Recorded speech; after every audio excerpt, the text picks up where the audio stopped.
Hello friends, Ratna's কিচেনে সকলকে welcome. আজকে বানাবো কিমা চিকেন বল।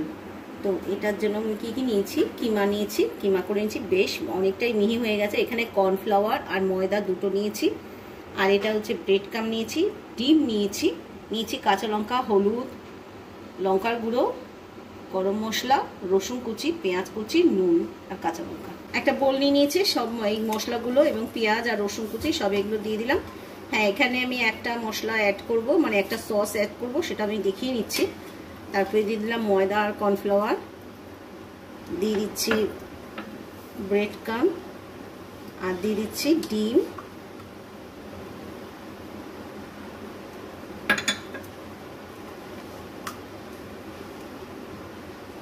দিয়ে দিলাম, দিয়ে দিচ্ছি চিলি গার্লিক সস। এটা কিন্তু আমি প্রায় রান্নাতেই, এরকম ধরনের রান্নাতে আমি দিয়ে থাকি। আর দিয়ে দিচ্ছি এই চিকেন।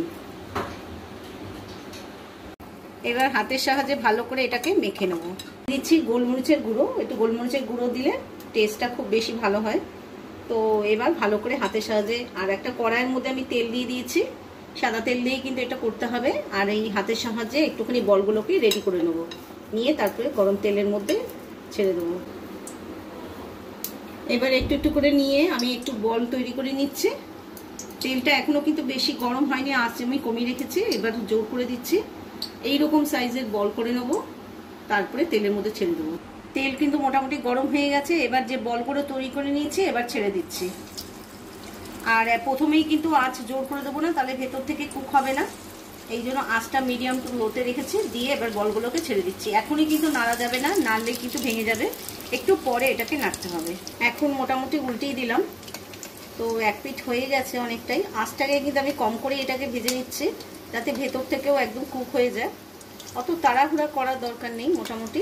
তবে এখন যেগুলো করে নিয়েছি বাকিগুলো আস্তে আস্তে সাইড দিয়ে ছেড়ে দেবো।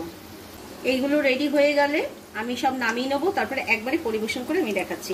চিকেন বলগুলো আমি একটা প্লেটে সুন্দর করে সস দিয়ে পরিবেশন করেছি। এখানে মেয়োনিজ দিয়েও খাওয়া যায়।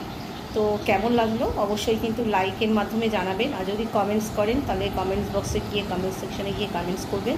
আর ভালো লাগলে শেয়ার করে দেবেন বেশি বেশি করে। আর যারা সাবস্ক্রাইব করছেন না, সাবস্ক্রাইব করে আমার পাশে থাকবেন। বাই।